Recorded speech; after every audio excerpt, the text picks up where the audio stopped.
Hey guys, it's Ms. Muller here, and we're going to be looking at day 22 of your math packet, which is on length.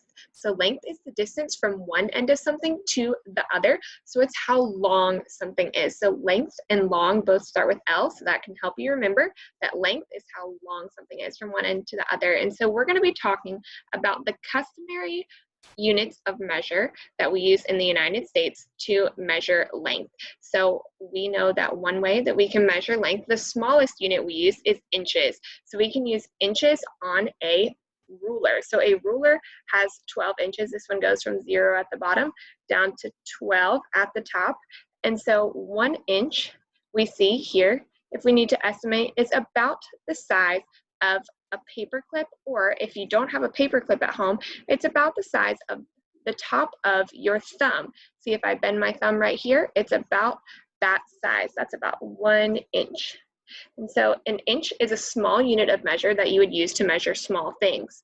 If you are doing a longer unit of measure, the next one is a foot. So a foot would be a whole ruler, which would be that full 12 inches. So it's like the length of a clipboard or a book.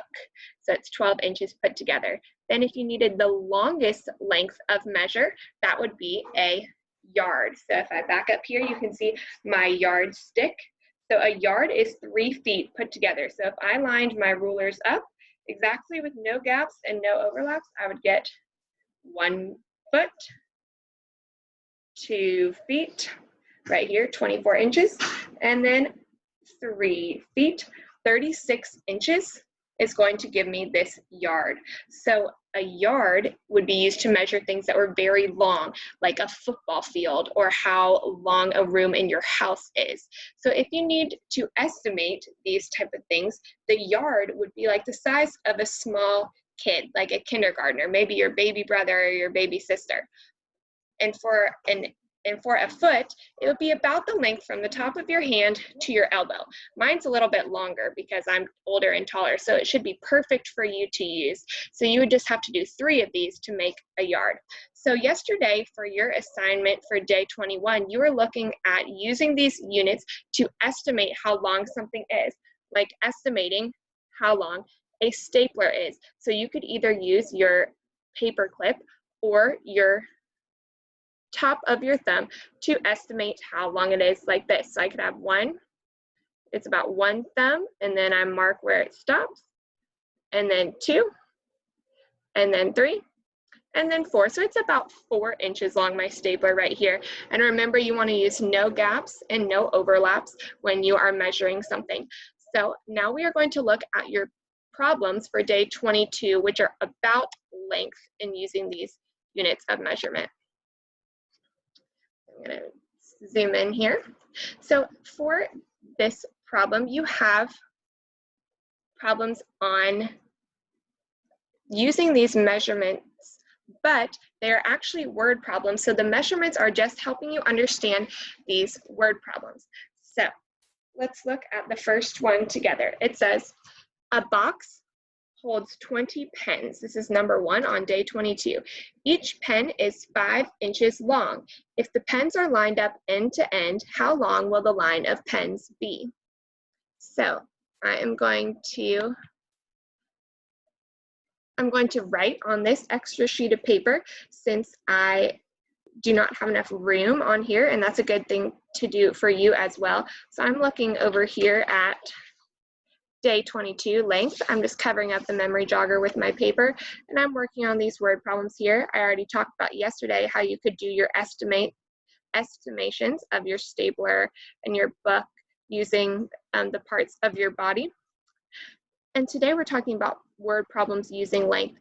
So we just did number 1, a box holds 20 pens. So I know I have 20 pens, and each pen is 5 inches long. If the pens are lined up end to end, how long would the line of pens be? So this is helping me envision what it looks like. So I have each pen is 5 inches, and they're lined up end to end, 20 of them. So that means I have 20 pens lined up, if you imagine like this, touching end to end. There's going to be 20 of them. So that's too many to draw, but you can envision this in your mind. So I have 5 inches and there's 20 pens. So each one is going to be 5 inches all the way to 20. So if I were to do a get chart, I know that I have 20 pens, 5 inches each. And so my total would be 20 times 5. I know that that's the same thing as 2 tens times 5, and 2 times 5 equals 10. So it's 10 tens, which is 100. So my answer here, but I would need to write 100 inches, because remember we're looking at length. For number 2, it says a box holds 30 pencils. So this time we have 30 pencils, and each pencil is 6 inches long. The pencils are lined up end to end. How long is the line of pencils in inches if 3 pencils are removed before the line is measured? So first we have the same thing where we have our box with 30 pencils, and each one is 6 inches. But then it says that 3 pencils are removed before the line is measured.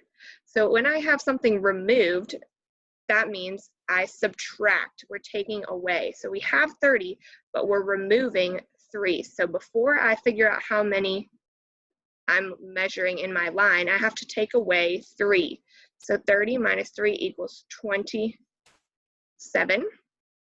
And so then I have 27 times 6, or you could do 20 times 6 plus 7 times 6. So I have 20 times 6 is 2 tens times 6, which is 12 tens, plus 7 times 6 is 42. So I know I have 162 pencils. If you didn't want to start by multiplying by 27, you could start with doing 30 times 6 and getting 180, and then take away the 3 pencils times their 6 inches each, and that would give you 180 minus 18, and it would still get you your 162 inches either way. So there are multiple ways to solve these problems.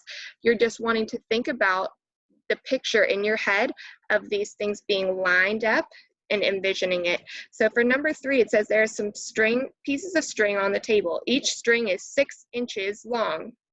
If all the strings are lined up next to each other and the length of all the strings is 54 inches for all the strings, how many strings were on the table? So this time you know that you have a total of 54 inches when all the strings are lined up, and each string is 6 inches long. But I don't know how many strings. So you would set up your get chart, and this time you know the total is 54 inches, and your each is 6 inches, but you don't know the groups. So you would set that up by doing 54 divided by 6 to give you 9 strings. Now I'm going to let you work on the last one by yourself. So you would look at number 4 and go through and find the amounts in the problem, thinking about the length of them and your units, and then solving these word problems. So remember, length is how long something is, and you can use inches, feet, or yards. All right, that should be all for today. Bye.